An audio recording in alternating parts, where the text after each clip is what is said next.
بسم الله الرحمن الرحيم إن الحمد لله نحمده ونستعينه ونستغفره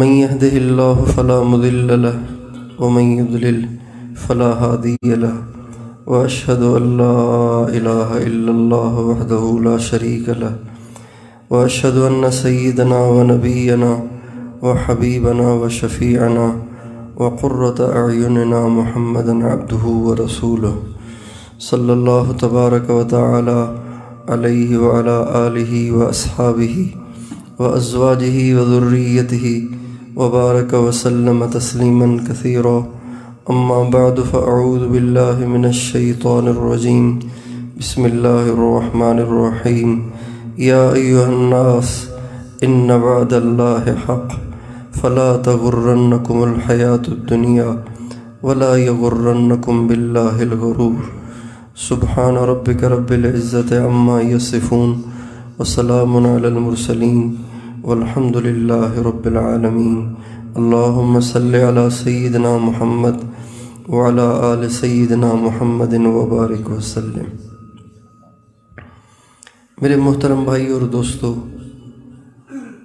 2 دن پہلے یہاں انتظامات ہو رہے تھے، شامیانے لگ رہے تھے، کناتیں لگ رہی تھیں، برتن اکٹھے کیے جا رہے تھے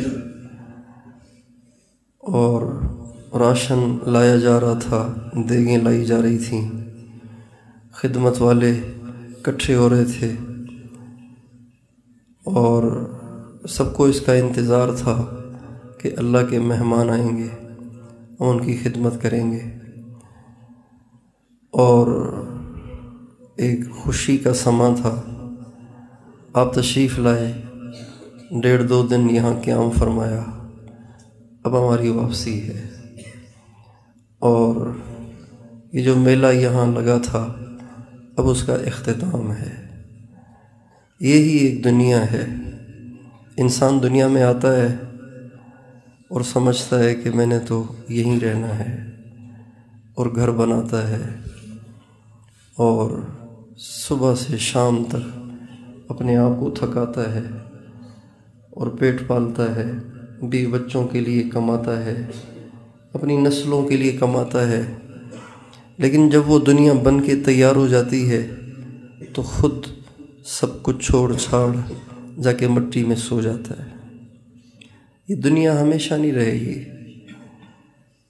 یہ ٹرینیں اور یہ جہاز اور یہ بسیں اور یہ کاریں اور یہ سڑکیں اور یہ شاپنگ مال اور یہ دنیا کی چہل پہل، بھاگ دوڑ اور نوجوانوں کے ہاتھوں میں موبائل، یہ دنیا ہمیشہ نہیں رہے گی، یہ ٹوٹنے والی ہے، یہ ختم ہونے والی ہے، اس نے ختم ہونا ہے۔ اللہ تعالیٰ نے اس کو ختم کرنا ہے۔ اس کو بناتے وقت ہی اللہ نے اس کو توڑنے کا دن مقرر کر دیا تھا، بتایا نہیں ہے ہمیں کہ وہ کب توڑے گا، لیکن ضرور توڑے گا اور وہ ٹوٹنا دور نہیں ہے۔ اللہ تعالیٰ فرماتے ہیں اِنَّهُمْ يَرَوْنَهُ بَعِيدًا وَنَرَاهُ قَرِيبًا۔ لوگ سمجھتے ہیں کہ قیامت بہت دور ہے، یہ نادان ہے، دور نہیں، بہت قریب ہے۔ أَزِفَتِ الْآزِفَةُ لَيْسَ لَهَا مِن دُونِ اللَّهِ كَاشِفَةٌ۔ وہ گھڑی بہت قریب ہے، کوئی اسے ٹال نہیں سکتا، وہ ضرور دن آئے گا۔ اللہ تعالیٰ فرماتے ہیں اِذَا الشَّمْسُ كُوِّرَتْ وَإِذَا النُّجُومُ انكَدَرَتْ وَإِذَا الْجِبَالُ سُيِّرَتْ وَإِذَا الْعِشَارُ عُطِّلَتْ وَإِذَا الْوُحُوشُ حُشِرَتْ وَإِذَا الْبِحَارُ سُجِّرَتْ وَإِذَا النُّفُوسُ زُوِّجَتْ وَإِذَا الْمَوْءُودَةُ سُئِلَتْ بِأَيِّ ذَنبٍ قُتِلَتْ وَإِذَا الصُّحُفُ نُشِرَتْ وَإِذَا السَّمَاءُ كُشِطَتْ وَإِذَا الْجَحِيمُ سُعِّرَتْ وَإِذَا الْجَنَّةُ أُزْلِفَتْ عَلِمَتْ نَفْسٌ مَّا أَحْضَرَتْ۔ یہ سارا قیامت کا منظر ہے۔ اللہ تعالیٰ کہتے ہیں یہ ہو جائے گا، یہ ہو جائے گا، یہ ہو جائے گا، یہ ہو جائے گا، یہ ہو جائے گا۔ کیوں اس ٹوٹنے والی دنیا سے دل لگا کے مجھے ناراض کرتے ہو؟ کیوں اپنی آخرت جو ہمیشہ کی زندگی اسے برباد کرتے ہو؟ اس لیے ہم سب کو اپنے ان پروگراموں سے ہی سبق لینا چاہیے کہ کس شان سے یہ سجائے جاتے ہیں اور کتنی جلدی ان کے نام و نشان بھی مٹ جاتے ہیں۔ شام تک یہ شامیانے بھی نہیں ہوں گے، یہاں کوئی بھی نہیں ہوگا، وہی 2-4 محلے کے نمازی، بس ایسے جیسے کچھ یہاں تھا ہی نہیں۔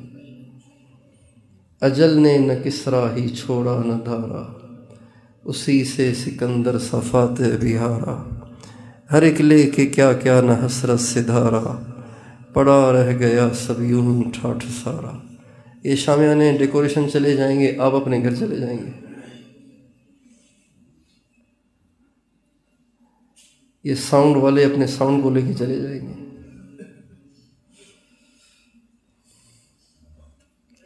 ہر ایک لے کے کیا کیا نہ حسرت سے دھارا، پڑا رہ گیا سب یوں ہی ٹھاٹھ سارا۔ جگہ جی لگانے کی دنیا نہیں ہے، یہ عبرت کی جا ہے تماشا نہیں ہے۔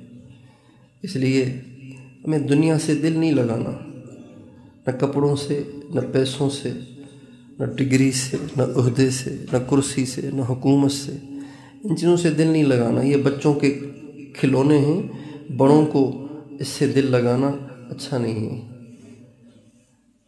اگر آپ کسی 65 سال کے بوڑھے کو دیکھیں کہ اتنی سی پلاسٹک کی گاڑی لے کر اس کو فرش پہ رگڑ رہا ہے اور اس کو چلا کے خوش ہو رہا ہے، تو آپ ہنسیں گے نا سارے۔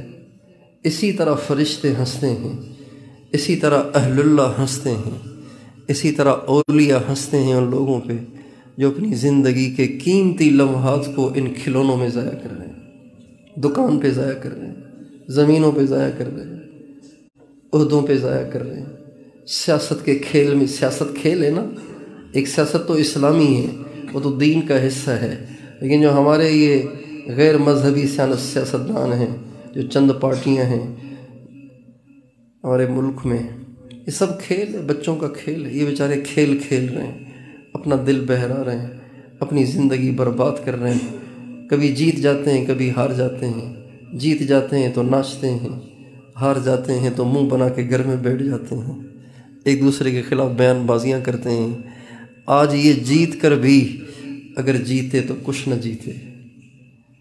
جب یہ مریں گے اور غبار ہٹے گا تو یہ بہت پچھتائیں گے، بہت روئیں گے، خون کے آنسو روئیں گے، لیکن کچھ نہیں ہوگا۔ ہمارے حاجی صاحب فرماتے تھے یہ سب بادشاہ نقصان میں جا رہے ہیں، یہ سارا مغرب نقصان میں جا رہا ہے، سارا امریکہ نقصان میں جا رہا ہے، سارا اسرائیل نقصان میں جا رہا ہے، سارا ہندوستان نقصان میں جا رہا ہے، سارا یورپ نقصان میں جا رہا ہے۔ یہ سمجھتے ہیں کہ ہم جیسا دنیا میں کوئی نہیں ہے، لیکن مریں تو پتہ چلے۔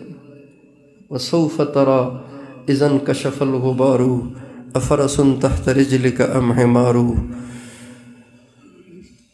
جیسی کرنی ویسی بھرنی، نہ مانے تو مر کے دیکھ، نہ مانے تو کر کے دیکھ، جنت بھی ہے دوزخ بھی ہے، نہ مانے تو مر کے دیکھ۔ اس لیے ہمیں دنیا سے دل نہیں لگانا، اپنی زندگی کے لمحات کو وصول کرنا ہے اور اللہ کی محبت کو پانا ہے، سرکار سے پیار کرنا ہے، سرکار کا غلام بننا ہے۔ کل قیامت کے دن جہاں حضرت بلال اور حضرت خباب، حضرت عمار اور حضرت یاسر کا اعزاز ہو، خدا کرے ان کے پیچھے ہم بھی ہوں۔ یہ اصل اعزاز ہے، اس دن کا اعزاز ہی اصل اعزاز ہے۔ اور نبی کا ارشاد ہے قیامت کے دن اعلان ہوگا سَيَعْلَمُ أَهْلُ الْجَمْعِ مَنْ أَهْلُ الْكَرَمِ، آج دنیا دیکھے گی کہ کون ہے معزز، کون ہے عزت والے۔ سَيَعْلَمُ أَهْلُ الْجَمْعِ الْيَوْمَ مَنْ أَهْلُ الْكَرَمِ، آج دنیا دیکھے گی کہ کون ہے عزت والے۔ تو ساری دنیا آگے پیچھے دیکھے گی، پتہ نہیں کون ہے آج عزت والے جن کے لیے اعلان ہو رہا ہے اور سارا محشر سے گونج رہا ہے تو اللہ تعالیٰ کی طرف سے اعلان ہوگا این الذین تتجافى جنوبهم عن المضاجع یدعون ربهم خوفا وطمعا، کہاں ہیں وہ لوگ جو ساری رات سوتے نہیں تھے، کچھ دیر ضرور اٹھتے تھے، ان کے پہلو خواب گاہوں سے الگ رہتے تھے، اور وہ اپنے رب کو روزانہ پکارتے تھے، کبھی ڈر کے پکارتے تھے، کبھی شوق میں پکارتے تھے۔ تو اس لیے ہمیں دنیا سے دھوکہ نہیں کھانا، دنیا سے دل نہیں لگانا، ضرورت کے درجے میں دنیا میں لگیں گے، باقی اللہ کو راضی کریں گے۔ تیار ہیں؟ 2 دن سے مختلف نشستوں میں مختلف درخواستیں آپ حضرات کی خدمت میں پیش کی ہیں۔ اللہ تعالی ہم سب کو توفیق دے کہ یہ سب چیزیں ہمارے اندر آ جائیں۔ پہلی چیز اتباع سنت ہے، نہیں، پہلی چیز گناہوں سے بچنا ہے۔ یہ بنیادی چیز ہے، گناہوں سے بچنا ہے، گناہ نہیں کرنا، کچھ بھی ہو جائے، چاہے نفس تل ملائے، چاہے نفس چیخے اور چلائے، ہمیں گناہ نہیں کرنا، نہ نظر سے، نہ زبان سے، نہ کانوں سے، نہ شرمگاہ سے، نہ کسی اور طریقے سے۔ گناہ نہیں کرنا، کبھی بھی اللہ کو ناراض نہیں کرنا۔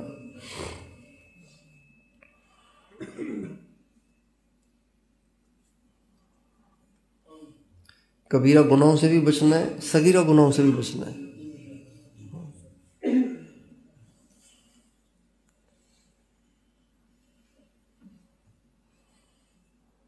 اور گناہوں سے بچنے کے لیے ہمیں اچھی صحبت ضرور اختیار کرنی چاہیے۔ نیکوں کی صحبت میں رہتے رہتے انسان سے گناہ چھوٹ جاتے ہیں۔ اللہ تعالیٰ نے قرآن پاک میں فرمایا یا ایھا الذین آمنوا اتقوا اللہ، اے ایمان والو اللہ سے ڈرو، یعنی اللہ سے ڈر کر حرام چھوڑ دو، وکونوا مع الصادقین، سچوں کے ساتھ رہو، سچوں کی معیت اختیار کرو۔ حضرت شیخ الحدیث مولانا محمد زکریا صاحب رحمۃ اللہ علیہ نے فضائل تبلیغ کے آخری صفحے پر اس آیت کو لکھ کر اس کے ترجمے کے بعد فرمایا یہاں صادقین سے مراد اکثر مفسرین کے نزدیک مشائخ صوفیہ ہیں، مشائخ صوفیہ ہیں۔ فضائل تبلیغ آخری صفحہ۔ اس جگہ صادقین سے مراد مشائخ صوفیہ ہیں۔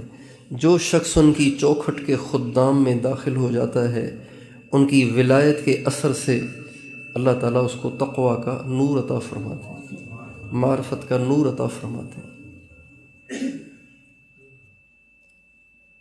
سنا ہے نا، اللہ سے ملوا جاتی ہے صحبت اللہ والوں کی۔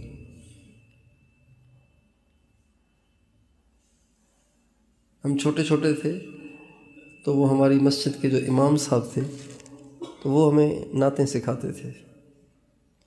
ان میں سے ایک نعت انہوں نے ہمیں سکھائی تھی، مجھے پوری تو یاد نہیں ہے، اس کا ایک مصرع یاد ہے۔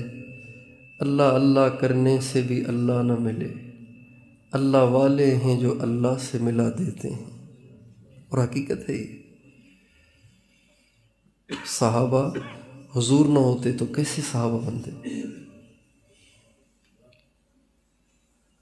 اس لیے حرام سے زندگی پاک کرنے کے لیے صحبت صالحین ضروری ہے، اہل اللہ کی صحبت اختیار کریں۔ آپ حضرات جہاں جہاں سے تشریف لائے ہیں وہاں وہاں اگر ہمارے سلسلے کے ساتھی ہوں تو ان کی مجالس میں ضرور شرکت کریں۔ ہاں، جیسے ملتان میں یہاں ہوتی ہے جمعے کے دن، اور ایسے ہی مختلف علاقوں میں، سوات میں، شانگلہ میں، اور کراچی میں، بہاولپور میں، مختلف علاقوں میں ساتھی کرتے ہیں، مجالس ہوتی ہیں ان کی ہفتے وار، اس میں ہم شرکت کریں انشاءاللہ، اس سے ہمیں فائدہ ہوگا۔ اور یہ جو واٹس ایپ گروپ بنائے گئے ہیں نا، یہ میں تو اس کے حق میں نہیں تھا، چونکہ تبلیغ والوں کا یہ نظریہ ہے کہ جدید آلات کو استعمال کرنے سے پرہیز کیا جائے۔ اس لیے ہمارا تو سادہ سودہ نظام ہے، سیدھا سادہ، لیکن ساتھیوں کا اصرار تھا کہ چونکہ ساتھی جو سلسلے میں داخل ہوتے ہیں وہ دور دراز ہیں، پھر وہ ایسے کیسے ہوگا؟ خط و کتابت کا ماحول نہیں ہے، پاکستان کی جو ڈاک کا نظام ہے وہ تو اتنا درم برم ہو گیا ہے۔ میں نے اپنے بچے کو عمرے سے آیا کھجوریں بھیجیں، وہ اب تک نہیں پہنچیں، 2 مہینے ہو گئے۔ ایسا ڈاک کا نظام ہے پاکستان کا۔ تو اس لیے ساتھیوں نے کہا کہ یہ واٹس ایپ گروپ بنا لیے جائیں تاکہ سب کے پاس بیان جاتے رہیں، سنتے رہیں گے تو تازگی ہوتی رہے گی۔ تو اس لیے ہم کوشش کریں کہ ہم گناہوں سے بچیں، اور گناہوں سے بچنے کے لیے صحبت۔ دوسری چیز اتباع سنت ہے، اس کا ہمیں جنون ہونا چاہیے، جنون کے درجے میں سنت۔ ہمارے ایک بڑے بزرگ تھے حضرت مولانا یحییٰ مدنی رحمۃ اللہ علیہ، ہمارے حضرت شیخ مولانا زکریا صاحب کے خلیفہ تھے، کراچی کے تھے، معہد الخلیل ان کا مدرسہ جو انہوں نے بنایا، مولانا یحییٰ مدنی رحمۃ اللہ علیہ۔ تو کسی کے یہاں کھانے پہ گئے، دعوت پہ گئے، تو مہمان نے کھانا ٹیبل پہ لگایا ہوا تھا، تو حضرت تشریف لائے، فرمانے لگے بھائی کھانا نیچے لگاؤ، ہم تو زمین پہ کھائیں گے دسترخوان بچھا کے۔ ان کا حضرت تب تو لگ ہی گیا ہے، کبھی کھانا کھلانا ہے تو نیچے لگاؤ، اگر اوپر ہی رکھو گے تو ہم تو واپس جا رہے ہیں۔ اس کو کہتے ہیں جنون، کوئی مصلحت نہیں، کوئی رعایت نہیں، کوئی نرمی نہیں، حضور کی سنت بس، اس کے علاوہ ہمیں کچھ نہیں چاہیے۔ ہم ساری دنیا کو ناراض کر سکتے ہیں، حضور کو نہیں چھوڑ سکتے، حضور کے طریقے کو نہیں چھوڑ سکتے۔ اس درجے کا جنون ہونا چاہیے، جنون۔ کون راضی ہوتا ہے، کون ناراض ہوتا ہے؟ ہمیں دنیا کو راضی کرنا ہی نہیں ہے بھائی، ہمیں تو اللہ کو اور اللہ کے محبوب کو راضی کرنا ہے۔ کسی کو اچھے لگیں تو بھی ٹھیک ہے، کسی کو اچھے نہ لگیں تو بھی ٹھیک ہے۔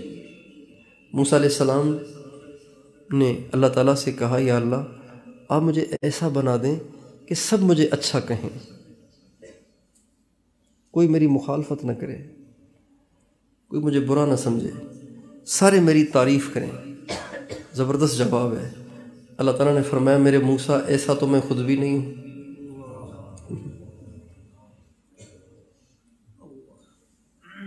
اللہ سے راضی ہے سارے، ایسا تو میں خود بھی نہیں ہوں، تجھے کیسے بناؤں؟ سارے تو مجھ سے بھی راضی نہیں ہیں۔ دنیا راضی ہو اس کی فکر میں جو پڑے گا وہ ہمیشہ نامراد رہے گا۔ دنیا کے انسانوں سے کانوں میں ڈانٹ لگا کر، کانوں کو بند کر کے پھر ہمیں چلنا ہے، چونکہ لبرلزم کا غلبہ ہے، دنیا داروں کا غلبہ ہے، چھوٹا سا طبقہ ہے جو اللہ کا طالب ہے، حضور کا طالب ہے۔ اس لیے 100 شہیدوں کا ثواب یوں ہی تو نہیں ملے گا نا کہ سنت پہ چلنے سے ہار پہنائے جائے، تو پھر تو 100 شہیدوں کا ثواب نہیں ملے گا۔ 100 شہیدوں کا ثواب تو تبھی ہے جب 100 تیر چلیں، 100 نیزے چلیں، 100 تلواریں چلیں، سارا وجود زخموں سے چھلنی ہو، پھر ملے گا سنت کو ادا کرنے کا پر 100 شہیدوں کا اجر۔ اس لیے بس ہماری گھٹی میں ہے سنت۔ مولانا الیاس صاحب رحمۃ اللہ علیہ اپنے آخری دور میں، آخری زمانے میں بہت ضعیف العمر ہو گئے تھے، عمر نہیں تھی اتنی۔ مولانا الیاس صاحب کا انتقال ہوا ہے 63 سال میں۔ کتنی عمر میں؟ 63 سال، چھوٹی عمر ہے۔ آپ علیہ السلام کا انتقال بھی ہوا 63 سال میں، عربی کیلنڈر کے لحاظ سے۔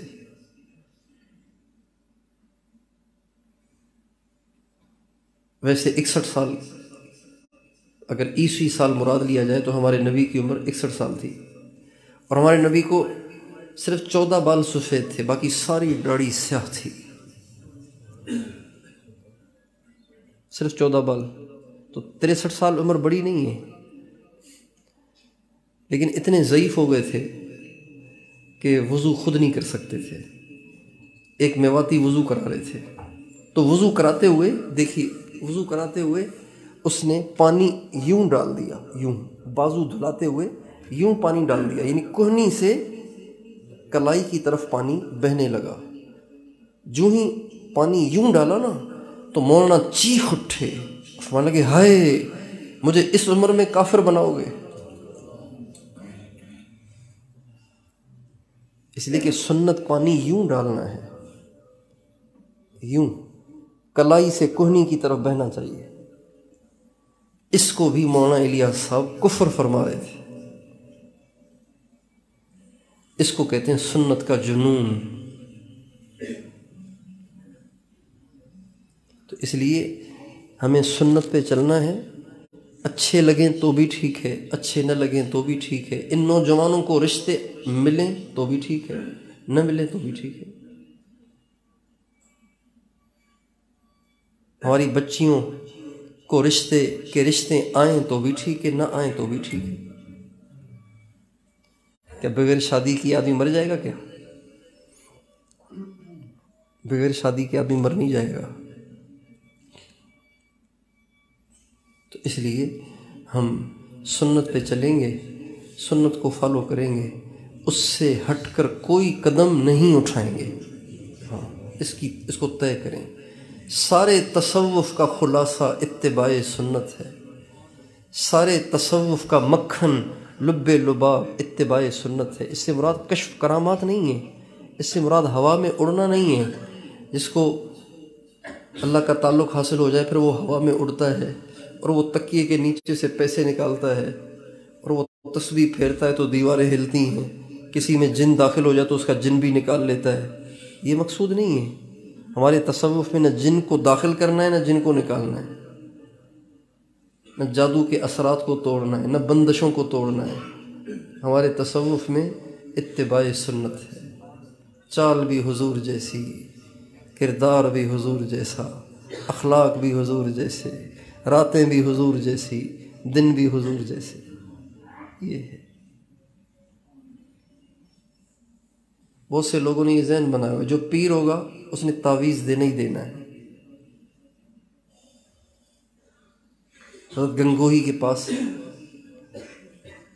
ایک عورت آئی، عجیب بات ہے، ایک بڑھیا آئی، کہنے لگی حضرت جی آپ مجھے تعویذ دیں۔ کہا کس چیز کا؟ کہا میری جو مانگ ہے نا وہ کبھی سیدھی نہیں نکلتی، سر کی جو مانگ ہے نا وہ ہمیشہ، میں سیدھی کرتی ہوں وہ ٹیڑھی جاتی ہے، میں سیدھی بناتی ہوں وہ ٹیڑھی جاتی ہے، تو آپ مجھے ایسا تعویذ دیں کہ میری مانگ سیدھی ہو جائے۔ اور کہنے لگے اماں جی ایسا تعویذ تو میرے پاس ہے نہیں، میں نے کبھی پڑھا ہے نہ سنا ہے کہ مانگ سیدھی کرنے والا تعویذ کون سا ہوتا ہے۔ کہا نہیں نہیں آپ چھپا رہے ہیں، آپ اللہ والے ہیں، آپ مجھے تعویذ دے دو۔ تو حضرت نے بسم اللہ الرحمن الرحیم لکھ کے دے دیا، تو واقعی اس کی مانگ سیدھی ہو گئی۔ وہ بزرگوں کی دعا کو لوگ سمجھتے ہیں کہ پرچی میں کمال ہے، پرچی میں کمال نہیں، اللہ والے کی مبارک زبان سے نکلی ہوئی دعا کا کمال ہوتا ہے۔ چونکہ وہ اللہ کی ہر بات سنتے ہیں تو اللہ بھی ان کی سنتا ہے۔ اور ایک بزرگ تھے مولانا یعقوب صاحب غالباً، ان کے پاس ایک شخص آیا، کہا حضرت مجھے یہ تکلیف ہے، مجھے کچھ لکھ کر دے دیں۔ مجھے تعویذ واویز نہیں آتے۔ کہا نہیں بس آپ چھپا رہے ہیں، آپ مہربانی کریں۔ بہت انکار کیا، وہ مانے ہی نہیں۔ تو حضرت نے ایک پرچی اٹھائی، اس پہ کاغذ سے لکھا مجھے کچھ آتا نہیں، یہ مانتا نہیں، تو ہی کر دے، اور پرچی بنا کے اس کو دے دی، اور اس کا کام اللہ نے کر دیا۔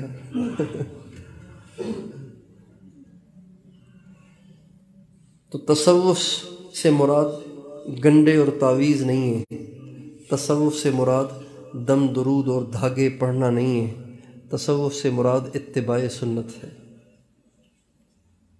ہر سنت حضرت پہ چل، سر کے بل اے دل، کر دے جو خدا تجھ کو ادب دان محمد، میں ہوں میرے ماں باپ ہوں قربان محمد۔ نقش قدم نبی کے ہیں، سنت کی جنت کے راستے، اللہ سے ملاتے ہیں سنت کے راستے۔ سنت پہ چل کے انسان اللہ تک پہنچ جاتا ہے۔ جیسے یہ موٹر وے سکھر جا رہا ہے نا، یہاں سے جو موٹر وے جا رہا ہے وہ سیدھا جا کے روہڑی اتارتا ہے، سنت کا راستہ سیدھا اللہ کے پاس پہنچتا ہے، کہیں نہیں مڑتا، کہیں یو ٹرن نہیں ہے اس میں، کہیں ہیر پھیر نہیں ہے اس میں، سیدھا اللہ کے پاس جاتا ہے۔ اس لیے ہمیں ہر کام میں سنت، خود بھی، اپنے گھروں کو، اپنی عورتوں کو، اپنے بچوں کو، سب کو سنت پہ لانا ہے۔ تیار ہیں؟ اور اپنے علاقوں میں ہمیں محنت کرنی ہے۔ مسلمان انقلابی ہوتا ہے۔ مسلمان کیا ہوتا ہے؟ انقلابی ہوتا ہے۔ ہمارے ساتھ ایک بزرگ تھے، انہوں نے ایک دفعہ ہمیں لطیفہ سنایا۔ کہاوت ہے، کہنے لگے کہ ایک تھا شیر کا بچہ، اس کی ماں بھی مر گئی، باپ بھی مر گیا، تو وہ کہیں پڑا ہوا تھا بیچارہ کسی کونے کھانچے میں، اس کے آس پاس بکریاں چرتی تھیں، اس کے آس پاس بکریاں چرتی تھیں، تو وہ تھوڑا سا بڑا ہوا تو وہ بھی بکریوں کے ساتھ چرنے لگ گیا، کیونکہ اس کو پتہ ہی نہیں تھا کہ میں شیر ہوں، تو وہ ان کے ساتھ چرنے لگ گیا۔ تو ایک دفعہ نا، یہ بڑا ہو گیا تھا، ایک دفعہ ایک شیر حملہ آور ہوا اس ریوڑ پر، بکریوں کے ریوڑ پر، دھاڑتا ہوا جو آگے بڑھا تو بکریاں میں کر کے انہوں نے لگائی دوڑ، انہوں نے دوڑ لگائی تو اس نے بھی دوڑ لگائی، میں کر کے اس نے بھی دوڑ لگائی، تو شیر شکار کرنا بھول گیا۔ اس منظر سے بڑا حیرت زدہ ہو، کہنے لگا یہ میں بکریاں کر رہی ہیں تو ٹھیک ہے، یہ میرے جیسا یہ کیوں بھاگ رہا ہے میں کر کے؟ تو شکار تو کرنا گیا بھول، آگے بڑھ کے ایک پنجہ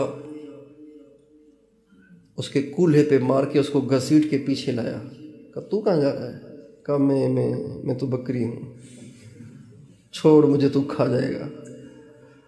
ان کا تیرا بھلا، تو بکری تھوڑی ہے، تو میرے جیسا ہے۔ کہا نہیں، میں تیرے جیسا کیسے، میں تو بکری ہوں، مجھے تو چھوڑ میں جاؤں۔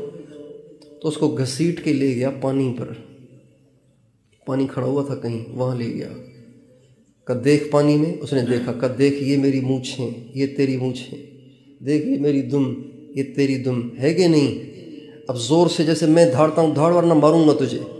اس نے جو دھمکی دی اور اس نے پورا زور لگایا تو ویسی دھاڑ نکل آئی جیسی شیر کی دھاڑ ہوتی ہے۔ اس دن اس کو پتہ چلا کہ میں بکری نہیں ہوں، میں تو شیر ہوں۔ کہتے ہیں مسلمان تو شیر ہے، بس جگانے کی دیر ہے۔ مسلمان انقلابی ہوتا ہے۔ مسلمان کہیں رہے اور اپنا آس پاس اپنے جیسا نہ بنائے، ایسے کیسے ہو سکتا ہے؟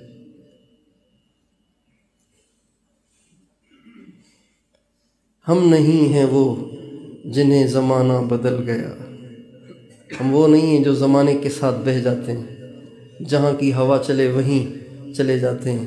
ہم خود ہواؤں کا رخ موڑتے ہیں، ہم خود زمانے کو بدلتے ہیں، ہم خود زمانے کو ایجاد کرتے ہیں۔ حضرات صحابہ جہاں گئے ان کا دین تو دین، ان کی زبانیں بھی بدل دی۔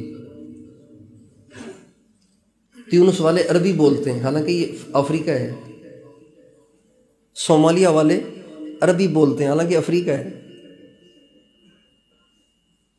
حبشہ والے عربی بولتے ہیں، حالانکہ افریقہ ہے۔ سوڈان والے عربی بولتے ہیں، حالانکہ افریقہ ہے۔ مراکش والے عربی بولتے ہیں، حالانکہ افریقہ ہے، یورپ کے ساتھ لگا ہوا ہے۔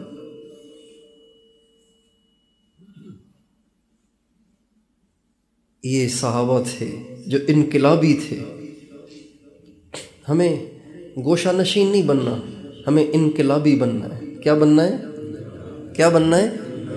جہاں گئے حضور کی سنت کا ماحول بنا دیا، جہاں گئے پگڑیوں والے ہی پگڑیوں والے، جہاں گئے داڑھیوں والے ہی داڑھیوں والے، جہاں گئے اذان سن کر سب مسجد کی طرف، جہاں گئے وہاں عورتیں پردہ دار ہو گئیں، جہاں گئے وہاں نوجوان پرہیزگار ہو جائے۔ یہ مسلمان کو ہونا چاہیے۔ مسلمان کی مثال سورج کی سی ہے، وہ روشنی پھیلاتا ہے۔ وہ کیا پھیلاتا ہے؟ روشنی پھیلاتا ہے، لیکن روشنی تب پھیلائے گا جب اس میں روشنی ہوگی۔ جب سورج میں روشنی نہ ہو تو اس کے طلوع اور غروب سے کوئی روشنی آئے گی؟ بھائی سورج میں اگر روشنی نہ ہو تو اس کے طلوع اور غروب ہونے سے دنیا میں کیا اثر ہوگا؟ کچھ بھی نہیں ہوگا۔ بہت سارے ستارے ہیں ایسے جو آ رہے ہیں جا رہے ہیں، پتہ ہی نہیں کسی کو کیا ہو رہا ہے۔ سورج میں خود میں روشنی ہے، اس لیے وہ جہاں جاتا ہے روشنی پھیلاتا ہے۔ جب ہم میں خود میں روشنی ہوگی تو ہم جہاں جائیں گے روشنی پھیلائیں گے۔ تو اس لیے اپنا گھر، اپنا محلہ، اپنا علاقہ اور سارا عالم یہ ہماری محنت کا میدان ہے۔ ہم نے سب کو اس کلچر کی طرف لانا ہے۔ سب کو کس کی طرف لانا ہے؟ کون سے کلچر کی طرف؟ نیو یارک والے کلچر کی طرف، پیرس والے کلچر کی طرف، کون سے کلچر کی طرف؟ مدینے والے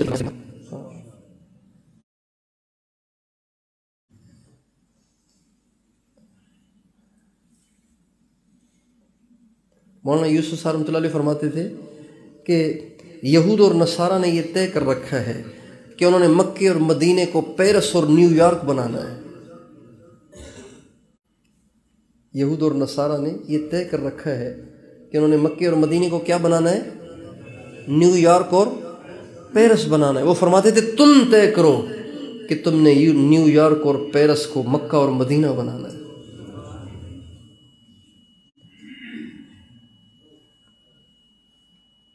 اس لیے کہ کرنے والا اللہ ہے، وہ ہمارے ساتھ ہے، ان کے ساتھ نہیں ہے۔ اور یہ دین زندہ ہو کے رہے گا، کہیں انشاءاللہ یہ دین زندہ ہو کے رہے گا۔ ہم اپنے منافق قسم کے حکمرانوں کی حرکتوں کو دیکھ کے نا امید ہو جاتے ہیں کہ پتہ نہیں یہ دین کیسے زندہ ہوگا۔ یہ تو آئے دن کبھی کوئی آئین لاتے ہیں، کبھی کوئی آئین لاتے ہیں، صرف کفار کو خوش کرنے کے لیے۔ کبھی کچھ بیٹھ کے ایوانوں میں طے کرتے ہیں، کبھی کچھ بیٹھ کے طے کرتے ہیں، صرف ان کی واہ واہ کو لینے کے لیے۔ تو پتہ نہیں دین کیسے آئے گا، لیکن دین آئے گا۔ دین اللہ تعالیٰ فرماتے ہیں یریدون لیطفئوا نور اللہ بافواہہم واللہ متم نورہ۔ یہ لوگ اللہ کے نور کو بجھانا چاہتے ہیں اور اللہ نے یہ طے کر دیا ہے کہ اس نور کو روشن کر کے رہنا ہے۔ اللہ نے کہا ہے، قرآن میں کہا ہے، یہ نور روشن ہو کے رہے گا، دین زندہ ہو کے رہے گا۔ ساری دنیا میں اسلام کا بول بالا ہونے والا ہے، وہ وقت دور نہیں ہے۔ یہ سب نوجوان اگر زندہ رہے تو وہ دن دیکھیں گے۔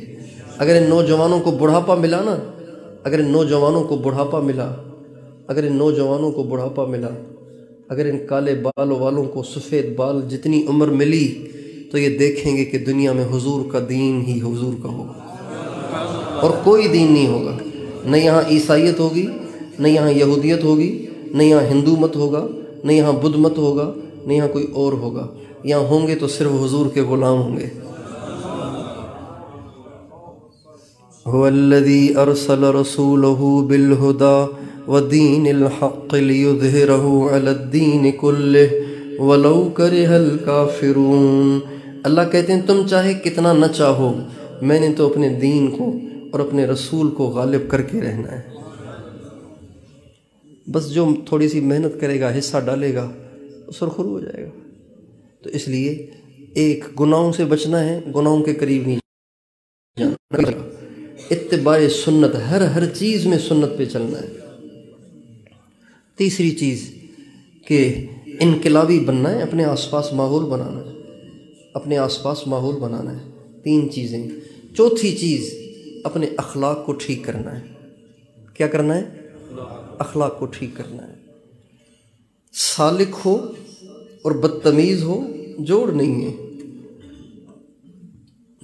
سالک ہو اور بدتمیز ہو جوڑ نہیں ہے، سالک ہو اور ماں باپ کا بے ادب ہو جوڑ نہیں ہے۔ اللہ کا طالب ہے اور جس کے اخلاق، اتنا بھی نہیں کہا، سالک کے اخلاق نبوت کے اخلاق سے میل کھاتے ہیں۔ ہاں،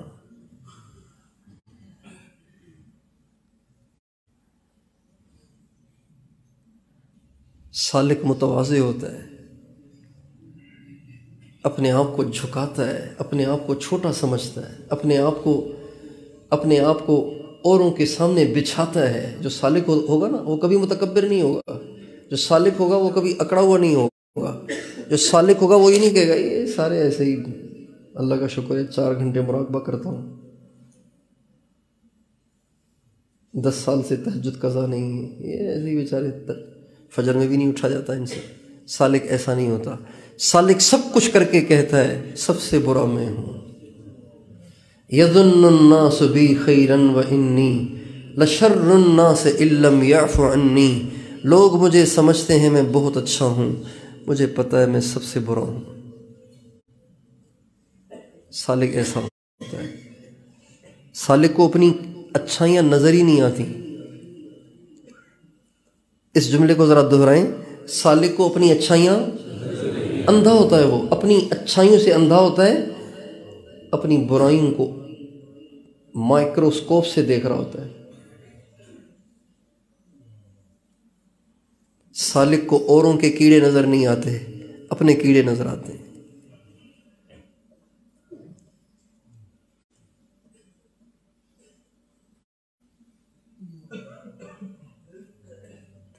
اس کی مثال بالکل ایسی ہے جیسے ایک ڈاکٹر کے پاس بہت سے مریض گئے ہوئے ہیں، ایک ڈاکٹر کے پاس بہت سے مریض گئے ہوئے ہیں، گردے کا ڈاکٹر ہے، اس کے پاس بہت سے مریض گئے ہوئے ہیں۔ ایک مریض کو گردے میں پتھری ہے، وہ درد سے تڑپ رہا ہے، درد سے تڑپ رہا ہے، ڈاکٹر کے انتظار میں ہے، ڈاکٹر کے انتظار میں ہے۔ تو جب وہ گردے کا درد ہوتا ہے نا، بڑا عجیب درد ہوتا ہے، جب اسے درد ہوتا ہے نا تو وہ سارے مریضوں سے کہتا ہے مجھے بہت تکلیف ہے، مجھے پہلے جانے دیں، مجھے، وہ یہ نہیں کہتا یہ زیادہ مریض ہے میں تو اللہ کا شکر ہے ٹھیک ہوں، کہتا ہے مجھے زیادہ تکلیف ہے مہربانی کرو مجھے جانے دو۔ سالک ایسا ہوتا ہے، وہ کہتا ہے تم تو بہت اچھے ہو، مسئلہ تو میرا ہے سارا، دعا کرو ٹھیک ہو جاؤ۔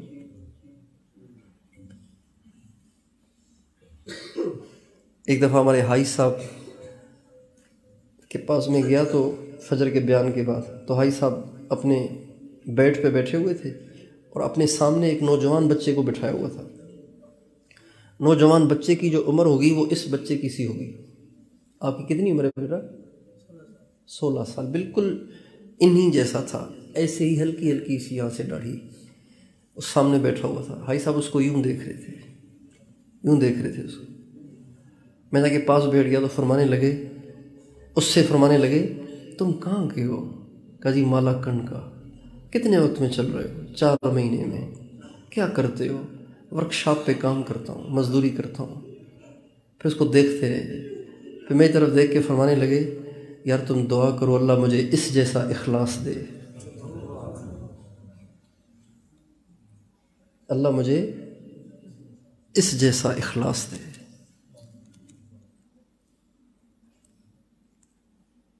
ایک زمانے کا ولیوں کا سردار کہہ رہا ہے ایک عام سے دنیا دار بچے کے بارے میں کہ دعا کرو اللہ مجھے اس جیسا اخلاص دے۔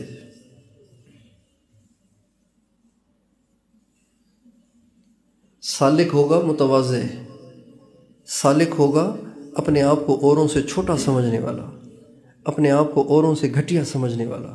حضرت امام ربانی مجدد الف ثانی رحمۃ اللہ علیہ فرماتے ہیں سنیے، اللہ کی معرفت اس شخص پر حرام ہے جو اپنے آپ کو کتے سے بھی اچھا سمجھتا ہے۔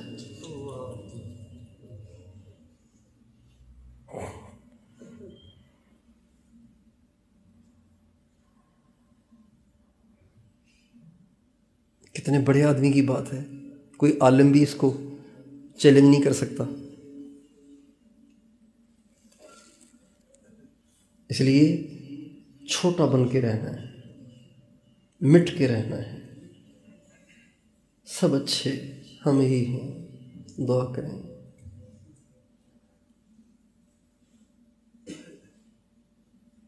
حضرت امام حسن بصری بہت بڑے خطیب ہیں، بہت بڑے خطیب ہیں، امت کے بہت بڑے امام ہیں، خطیب ہیں۔ ایک دفعہ بیان کر رہے تھے اور اللہ کی رحمت کو بیان کر رہے تھے۔ رحمت کو بیان کرتے کرتے فرمانے لگے جب تم توبہ کرو گے اللہ اپنی رحمت کے دروازے کھول دے گا۔ تو ایک بڑھیا کھڑی ہو گئی، کہنے لگی حسن یہ آپ کیا کہہ رہے ہیں؟ اللہ رحمت کے دروازے کھول دے گا؟ اس کے دروازے بند بھی ہوتے ہیں کیا؟ تو حضرت حسن بصری رونے لگے اور فرمانے لگے ہاں ہاں، ایک بڑھیا اللہ کو حسن سے زیادہ جانتی ہے۔ اور بیٹھ کے بیان نہیں کیا، پھر کہنے لگے کیا بیان کروں؟ اس مجمع میں ایک بڑھیا ہے جو حسن سے زیادہ اللہ کو جانتی ہے۔ حضرت عمر جا رہے تھے ایک دفعہ، تو راستے میں ایک بڑھیا نے پکڑ لیا حضرت عمر کو ایک بڑھیا نے پکڑ لیا اور کہا عمر مجھے تیرا وہ زمانہ بھی یاد ہے، پرانا زمانہ، بادشاہ بن گئے ہو تو کیا ہوا، مجھے تیرا وہ زمانہ بھی یاد ہے۔ یہ کہہ کے کچھ نصیحتیں کی تنبیہ کے لہجے میں۔ حضرت عمر یوں سن رہے ہیں، جھکے ہوئے ہیں اور کان ان کے ہونٹوں کی طرف ہے اور ساری نصیحتیں سن رہے ہیں۔ جب وہ بات پوری کر کے جا چکیں تو حضرت عمر پھر وہاں سے رخصت ہوئے۔ ساتھ والے نے پوچھا حضرت یہ ایسی کون بڑھیا تھی جو آپ کی بھی کلاس لے رہی تھی، آپ کو بھی نصیحت کر رہی تھی؟ فرمایا جانتے نہیں ہو، یہ خولہ بنت ثعلبہ ہے جو زمین پہ شکایت لے کر اللہ کے نبی کے پاس آئی تھی۔ اللہ نے ان کی آسمانوں پہ سنوائی کی تھی۔ قد سمع اللہ قول التی تجادلک فی زوجہا وتشتکی الی اللہ واللہ یسمع تحاورکما واللہ سمیع علیم۔ یہ وہ ہے جس کی سنوائی آسمانوں پہ ہوئی تھی۔ جب عرش والا ان کی سنتا ہے تو عمر کی کیا مجال ہے؟ عمر نے تو سننا ہے نا۔ پھر سب سے چھوٹا میں، سب سے چھوٹے ہم، سب سے گرے پڑے ہم۔ یہ جو بیعت ہو کر کہتے ہیں نا، یہ تبلیغ والے بیچارے بس سارا دن گشتوں میں ہی لگے رہتے ہیں، بس کوئی اللہ سے تعلق کی فکر نہیں۔ اور تبلیغ والے کہتے ہیں بس سارا دن گردن جھکائے ہی بیٹھے رہتے ہیں، کوئی امت کی فکر ہی نہیں۔ وہ کہتے ہیں یہ دیکھو مولوی بیچارے سارا دن پڑھانے میں، امت دوزخ میں جا رہی ہے پڑھا رہے ہیں۔ یہ سب گمراہی کے جملے ہیں، محرومی کے جملے ہیں۔ یہ سب جملے بتاتے ہیں کہ کنیکشن کٹا ہوا ہے۔ جب کنیکشن جڑا ہوا ہوتا ہے تو انسان کو اپنا آپ نظر ہی نہیں آتا، سارے اچھے لگتے ہیں۔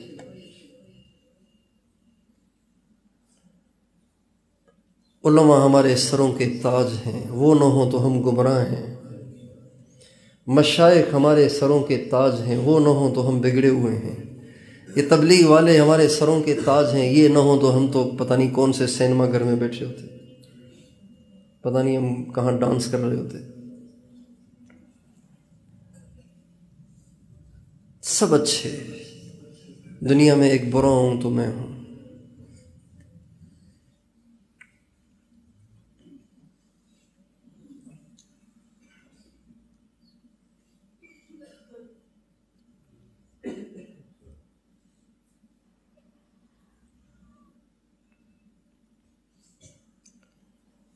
جو سالک ہوگا وہ کبھی اپنے آپ کو کچھ نہیں سمجھے گا، اس کے اخلاق اچھے ہوں گے، اور ایک سے تمیز سے ادب سے بات کرے گا۔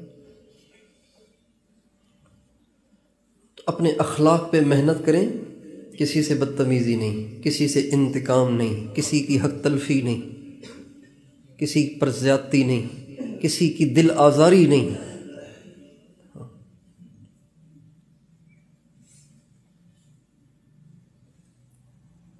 یہی تو کمال تھا نا صحابہ کا، یہی تو کمال تھا۔ صحابہ کی نمازیں زیادہ نہیں ہیں، صحابہ کی نمازیں زیادہ نہیں ہیں، سارے صحابہ ساری رات نہیں کھڑے ہوتے تھے، حضرت اویس کرنی تابعی تھے ساری رات کھڑے ہوتے تھے، صحابہ ساری رات نہیں کھڑے ہوتے تھے۔ لیکن حضرت ابو دردہ کو کسی نے گالی دی، حضرت ابو دردہ کو کسی نے گالی دی، وہ فرمانے لگے ان بینی و بین الجنت عقبۃ، میرے اور جنت کے درمیان ایک گھاٹی ہے، فإن انا جزتها فواللہ ما ابالی بقولک، اگر میں اس گھاٹی کو پار کر جاؤں تو تیری گالی کی پرواہ نہیں، میرا کام تو ہو گیا، اور اگر میں اس گھاٹی کو پار نہ کر پاؤں تو پھر میں اس ایک گالی سے زیادہ گالیوں کا مستحق ہوں۔ ہمارے سلسلہ نقش بندیہ کے بزرگ ہیں حضرت سلمان فارسی، ان سے کسی نے کہا تو فارسی باتیں کر رہا ہے، فارسی، ہم عرب ہیں، عربوں کو عرب ہونے پہ فخر ہے، عرب آج کل احساس کمتری کا شکار ہیں، حضور کے دشمنوں کو دیکھ دیکھ کر احساس کمتری میں جاتے ہیں کہ ہم تو عرب ہیں، کاش کہ ہم بھی کسی یورپ کے ملک میں پیدا ہوتے۔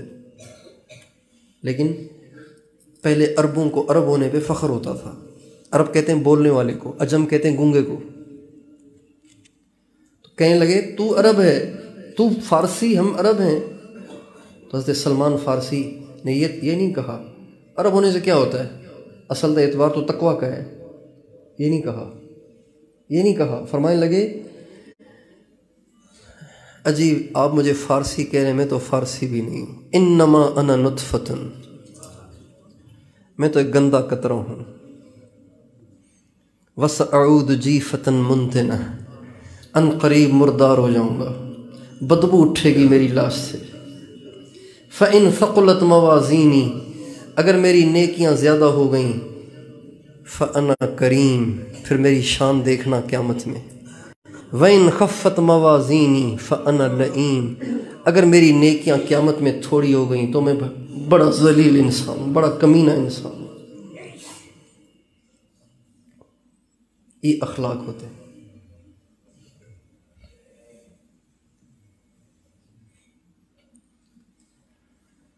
اپنے اخلاق پہ ہم محنت کریں، اپنے اخلاق کو ٹھیک کریں، کسی سے انتقام نہ لیں، کسی پہ زیادتی نہ کریں، کسی سے کو دھمکی نہ دیں، کسی کو آنکھیں لال کر کے نہ دیکھیں، جانتے نہیں ہو کون ہوں میں، یہ نہ کہیں، یہ نہ کہیں۔ جب انسان یہ کہہ رہا ہوتا ہے اس وقت اندھا ہوتا ہے۔ ایک بہت بڑے بزرگ تھے، بیٹھے ہوئے تھے، اس زمانے کا ایک متکبر اپنے لاؤ لشکر کو لے کے، اس کی عادت تھی باہر نکلتا تھا، جس طرف کو رخ کرتا تھا لوگ سائیں سائیں کر کے کھڑے ہو جاتے تھے، اس کا احترام کرتے تھے، تو جس طرف جاتا لوگ کھڑے ہو رہے ہیں، اعزاز، اکرام، استقبال، پروٹوکول۔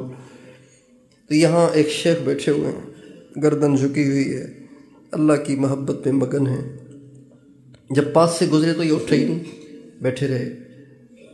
تو اس نے اپنی سواری روک لی، کہا اس کو ہوشیار کرو۔ انہوں نے دیکھا کہ تم معلوم ہوتا ہے جانتے نہیں ہو مجھے، ساری دنیا کھڑی ہو رہی ہے، تو ایسے ہی بیٹھا ہوا ہے بے ادب، معلوم ہوتا ہے جانتے نہیں ہو، کہ بہت اچھی طرح جانتا ہوں۔ کہ کون ہوں میں؟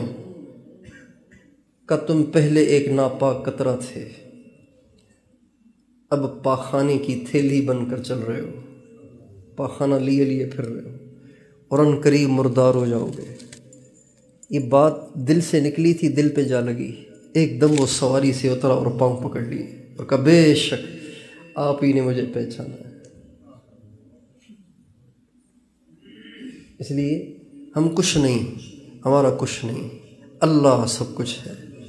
کون سب کچھ ہے؟ اللہ سب کچھ ہے۔ تجلی تیری ذات کا سو بسو ہے، جدھر دیکھتا ہوں ادھر تو ہی تو ہے، تو ہی ہے، تیرے سوا کون ہے؟ جس کے پاس جو کچھ ہے وہ تیرا ہی تو دیا ہوا ہے۔ اگر کسی بچے کے ہاتھ میں کوئی باہر ملک کا مہنگا چاکلیٹ ہے تو بچے کا کمال تھوڑی ہے، معلوم ہوتا ہے اس کا باپ باہر ملکوں میں کام کرتا ہے یا پیسے والا ہے۔ اگر کسی بچے کے پاس اچھی موٹر سائیکل ہے تو بچے کا کمال نہیں ہے، اس کا مطلب ہے اس کا باپ پیسے والا ہے۔ اگر میرے پاس حسن ہے تو میرا کمال نہیں، یہ اس مالک کا کرم ہے۔ اگر میری آواز میں تاثیر ہے تو یہ میرا کمال نہیں، یہ اس مالک کا کرم ہے۔ اگر میرے پاس قوت اور طاقت اور جوانی ہے تو میرا کمال نہیں، یہ اس مالک کی مہربانی ہے، جب چاہے واپس لے لے۔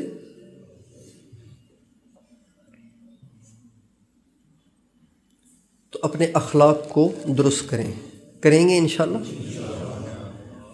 تہجد کا اہتمام کریں، تہجد کا، جو اللہ کا طالب ہو، جو اللہ کا طالب ہو، جو اللہ کا طالب ہو، تو جب اللہ اس کی طرف آئے تو وہ آگے بڑھ کے اللہ کے پاس جائے گا یا وہیں پڑا رہے گا؟ بتائیں بھائی، آگے بڑھے گا نا، آگے بڑھے گا۔ حدیث میں آتا ہے آخری تہائی رات کا، جب آخری تہائی حصہ باقی رہ جاتا ہے، رات شروع ہوتی ہے مغرب سے رات شروع ہوتی ہے اور صبح صادق پہ رات ختم ہوتی ہے۔ جیسے آج کل 5:20 پر مغرب، ٹھیک ہے، 5:42 پہ صبح صادق، 12 گھنٹے بن گئے، 12 گھنٹے 20 منٹ۔ اس کو 3 حصوں میں تقسیم کر لیں، آخری 3 حصے یعنی 2:40 پہ، 2:40 پر اللہ پہلے آسمان پہ آ جاتے ہیں۔ آج کل 2:40 پہ اللہ پہلے آسمان پہ تشریف لاتے ہیں اور فرماتے ہیں هل من داع فاستجیب له، ہے کوئی دعا کرنے والا میں اس کی دعائیں قبول کروں؟ هل من سائل فاعطیہ، کوئی ہے تم میں سے سوال کرنے والا میں اس کی جھولیاں بھر دوں؟ هل من مستغفر فاغفر له، کوئی ہے گناہوں کی معافی چاہنے والا میں اس کے گناہوں کو معاف کر دوں؟ هل من تائب فاتوب علیہ، کوئی ہے گناہوں سے توبہ کرنے والا تاکہ میں اس کی توبہ کو قبول کروں؟ هل من مسترزق فارزقہ، کوئی ہے رزق چاہنے والا میں اس کو روزی دوں؟ هل من کذا، کوئی ہے فلاں ضرورت والا، کوئی ہے فلاں ضرورت والا۔ اس طرح اللہ تعالیٰ آواز لگاتے ہیں۔ اللہ کا طالب پڑا سوتا ہی رہا اور مشکل سے آ کے فجر میں شریک ہوا تو یہ اللہ کا طالب نہیں ہے، یہ نیند کا طالب ہے۔ ہم سے کب پیار ہے پر نیند تمہیں پیاری ہے، علامہ اقبال کہتے ہیں ہم سے کب پیار ہے پر نیند تمہیں پیاری ہے۔ سالک کے لیے ساری رات سونا ٹھیک نہیں ہے، سالک کو کھڑا ہو جانا چاہیے۔ جب آخری 2 گھنٹے رہ جائیں، 1 گھنٹہ رہ جائے، کم از کم پونا رہ جائے، تو سالک کو چاہیے کہ آنکھیں ملتا ہوا کھڑا ہو جائے، آسمان کی طرف دیکھ کے اللہ کی تعریف کرے، مسواک کرے، وضو کرے، استنجا کرے، مسواک کرے، وضو کرے اور آ کے مصلی پہ کھڑا ہو جائے۔ تتجافى جنوبهم عن المضاجع يدعون ربهم خوفا وطمعا ومما رزقناهم ينفقون والذين يبيتون لربهم سجدا وقياما، وہ ساری رات رکوع اور سجدے میں گزار دیتے ہیں، قیام میں گزار دیتے ہیں۔ اور اللہ صحابہ کے بارے میں فرماتے ہیں كانوا قليلا من الليل ما يهجعون وبالاسحار هم يستغفرون، وہ رات کو تھوڑا سوتے ہیں، جب سحر کا وقت آتا ہے تو اپنے گناہوں کی اللہ سے معافی چاہتے ہیں، استغفار کرتے ہیں۔ تو اس لیے سالک کو تہجد نہیں چھوڑنی چاہیے، تہجد پڑھنی چاہیے۔ ہمارے حضرت جی ابھی کچھ مہینے پہلے ایک دفعہ ایسی بات چل رہی تھی تہجد کی، تو اس میں روتے ہوئے فرمانے لگے اس مجمع میں ایک بوڑھا ہے جس کی 50 سال سے تہجد قضا نہیں ہوئی۔ اس مجمع میں ایک بوڑھا ہے، اپنی طرف اشارہ کر کے فرمانے لگے اس مجمع میں ایک بوڑھا ہے جس کی 50 سال سے تہجد قضا نہیں ہوئی۔ اور تہجد اس کو نصیب ہوتی ہے جس کا دن اچھا گزرا ہو۔ ہمارے ایک بزرگ تھے حاجی عبد الرحمن صاحب، رائے گنج کے مقیم تھے، یوب کے حاجی عبد الرحمن صاحب، وہ فرماتے تھے جس کا دن محنت کرتے ہوئے گزرے گا وہ رات کو 2 بجے بھی سوئے گا تو عین وقت پہ اٹھ جائے گا۔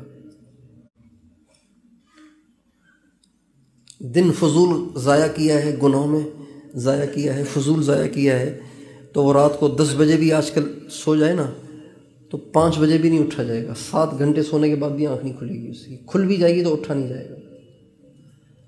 اس لیے ہم دن اچھا کریں تاکہ رات کو اٹھنا آسان ہو۔ تو تہجد پڑھیں گے انشاءاللہ؟ کون کون تہجد پڑھیں گے؟ اے اللہ ان کے طفیل مجھے بھی توفیق دے، اللہ ہم سب کو دے۔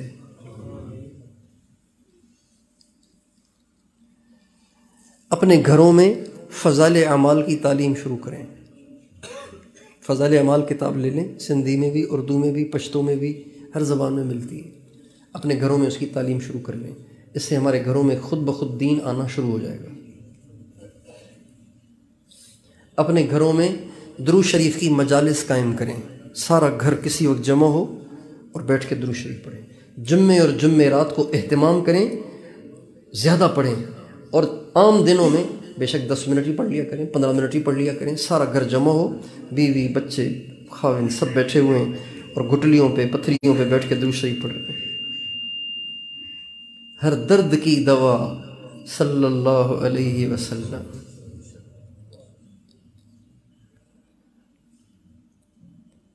جن ساتھیوں نے اپنے گھروں میں لڑائیوں، جھگڑوں، ناچاکیوں، نفرتوں کی شکایت کی، جب ان کو درود شریف کی مجلس کا بتایا گیا، انہوں نے چند دن کے بعد بتایا ساری نفرتیں پتہ نہیں کہاں اڑ گئیں۔ اللہ کا شکر ہے، شیر و شکر ہو گئے ہم سب درود کی برکت سے، کیونکہ درود پر رحمت اترتی ہے اور رحمت سے دل جڑتے ہیں۔ اپنے گھروں میں درود پاک کی مجالس قائم کریں، کچھ دیر روزانہ سارا گھر بیٹھ کے درود شریف پڑھیں گے انشاءاللہ۔ اپنے گھر والوں کو بٹھائیں گے نا پیار محبت سے۔ آپ کو دیر تو ہو رہی ہے لیکن میں چاہ رہا ہوں اور جو جی میں آتا رہے وہ سب آپ کے سامنے عرض کرتا رہوں، پتہ نہیں پھر کب ملاقات ہو۔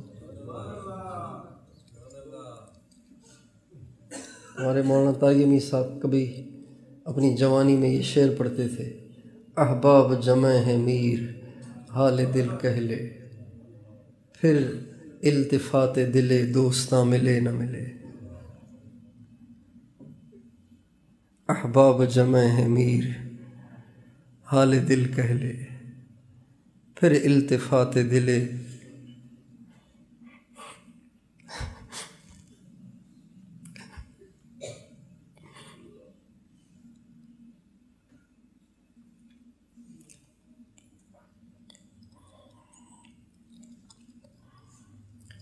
نمازیں تکبیر اولیٰ سے پڑھیں، جس کی نماز اچھی اس کی ساری زندگی اچھی۔ آپ اپنی نماز کو ٹھیک کریں، یقین جانیے آپ کے سارے کام سیدھے رہیں گے، سیدھے۔ جو کہتے ہیں نا ہمارا کاروبار اٹھ ہی نہیں رہا، نماز سیدھی کر لیں ان کا کاروبار اٹھ جائے گا۔ کہتے ہیں کاروبار چل ہی نہیں رہا، وہ نماز سیدھی کر لیں کاروبار چل جائے گا۔ کہتے رشتے نہیں آتے بچیوں کے، نماز سیدھی کریں رشتے آنا شروع ہو جائیں گے۔ سارا گھر اپنی نماز کو سیدھا کرے، اذان سنتے ہی جائیں مسجد کی طرف۔ اذا ما دعا داعیکم قمت مسرعا مجیبا لمولا جل لیس له مثلہ۔ سالم مولا حداد جب اذان کی آواز سے تو کھڑے ہو جاتے تھے، دیوانہ وار ہتھوڑا پھینک کے کھڑے ہو جاتے تھے اور کہتے تھے اے اللہ جب تیرا پکارنے والا پکارتا ہے میں مست ہو جاتا ہوں، میں دیوانہ وار تیرے گھر کی طرف چلتا ہوں۔ ایسے شوق کے ساتھ ہماری نمازیں ہوں، اذان سنی سب کام چھوڑ چھاڑ پہلے نماز۔ اپنے گھروں میں بھی یہ ماحول بنائیں، نماز اذان ہو گئی ہے محلے کی مسجد میں اور بیگم چائے بنا رہی ہے، ایسے نہ کریں۔ بیگم سے کہیں بیگم سب سے بڑے کا بلاوا آ گیا ہے، میں چائے بعد میں پی لوں گا، پہلے آپ مصلی بچھائیں۔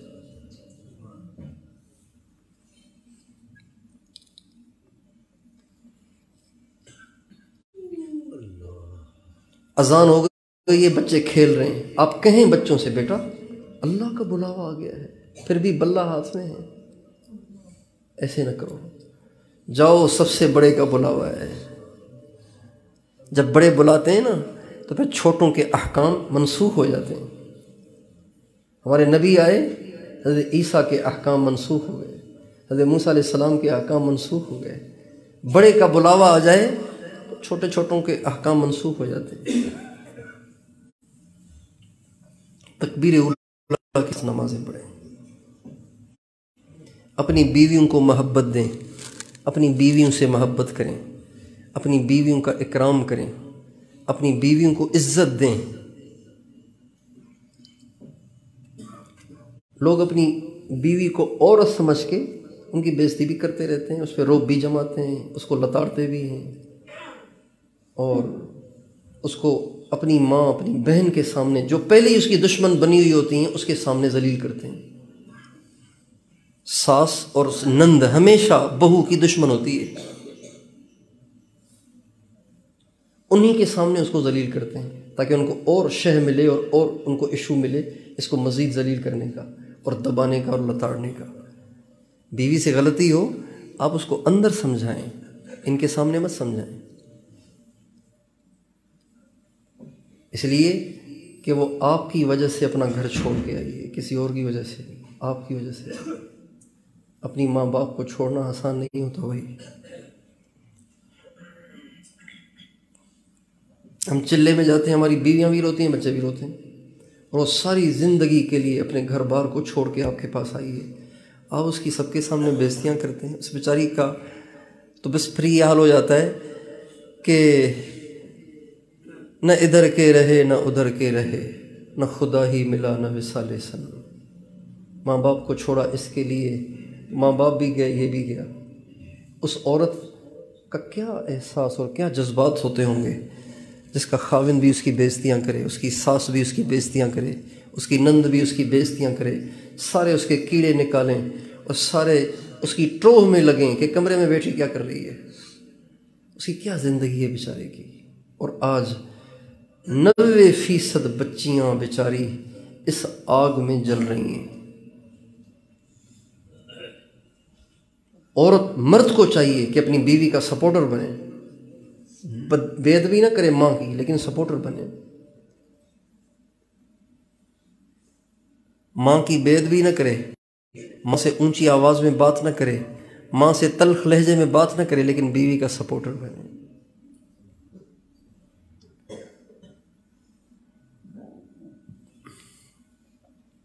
کوتاہی ہو گئی ہے اور امی اس پہ برس رہی ہے تو امی سے کہے امی آپ ہی کی بیٹی ہے، پیار سے سمجھا دیں، کیا بات ہے، آئندہ نہیں کرے گی۔ نہیں یہ ایسی ہے نہ ویسی ہے، امی ایسی نہیں ہے، آپ کے لیے سب کو چھوڑ کے آئیے۔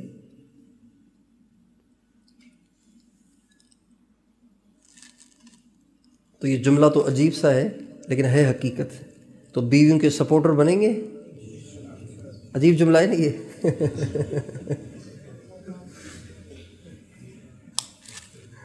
لیکن حقیقت ہے یہ۔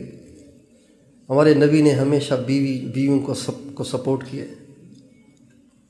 ایک دفعہ ہمارے نبی میں اماں عائشہ میں تھوڑی سی رنجش ہو گئی، آپ علیہ السلام میں اور اماں عائشہ میں رنجش ہو گئی۔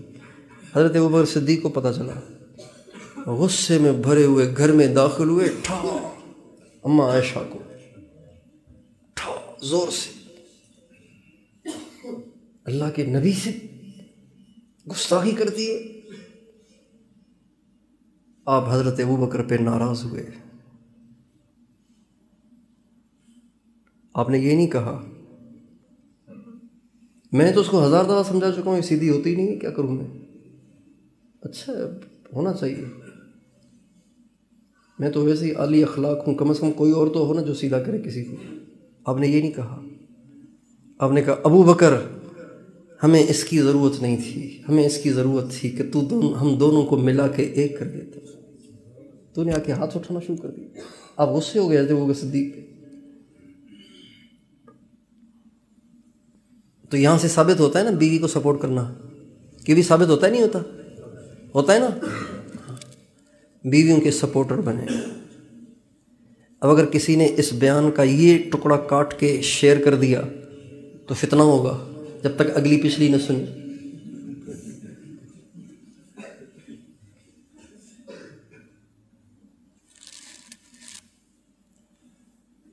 اللہ تعالی ہم سب کو توفیق دے، اپنے بچوں کی صحیح تربیت کریں، اپنے گھروں میں حفاظ پیدا کریں۔ کون پیدا کریں؟ حفاظ۔ بے شک آپ انجینئر بنائیں، ڈاکٹر بھی بنائیں، لیکن حافظ بنا لیں۔ ابھی میرے بہنوئی یہاں تشریف لائے ہوئے تھے، ڈاکٹر ہیں، ایک CPS ڈاکٹر ہیں، بڑے ڈاکٹر ہیں ہمارے یہاں، اور ماشاءاللہ حافظ قرآن بھی ہیں اور پکے حافظ ہیں، ہر سال قرآن سناتے ہیں۔ اپنے گھروں میں حفاظ پیدا کریں، کل قیامت کے دن اللہ حافظ کو بلائے گا، اس کے ماں باپ کو بلائے گا، اور اس کے ماں باپ کو عزت کا تاج بھی پہنائے گا، جوڑا بھی پہنائے گا۔ اس دن اپنے بچوں کو یورپ میں بھیجنے والے کہیں گے اے کاش ہم بھی محلے کے مکتب میں بھیج دیتے۔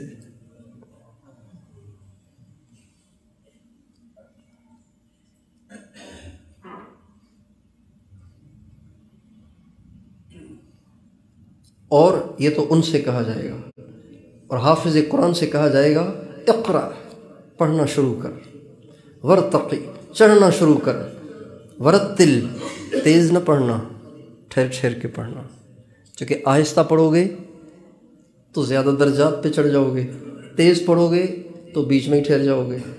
اقرا ورتقی ورتل کما کنت ترتل فی الدنیا، ایسے پڑھ جیسے تو دنیا میں ٹھہر ٹھہر کے مزے لے لے کے پڑھتا تھا۔ فإن منزلتک عند آخر آیت تقرأها، تیرا مقام وہی ہے جہاں تو والناس پہ پہنچے گا۔ اپنے گھروں میں حفاظ پیدا کریں، سارے بچوں کو حافظ بنائیں، 5ویں پڑھا کے 2 سال روک دیں، حفظ کرائیں، پھر ان کو دوبارہ 6ٹی میں بھیج دیں۔ اگر آپ کو بچوں کو افسر بنانا ہی ہے تو، ورنہ عالم بنائیں۔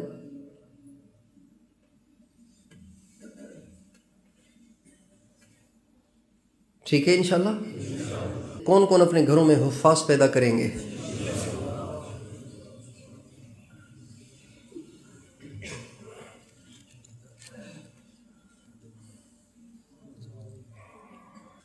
اللہ تعالیٰ یہ ملاقاتیں بار بار نصیب فرمائے، اور اللہ تعالیٰ ایمان کی حفاظت فرمائے۔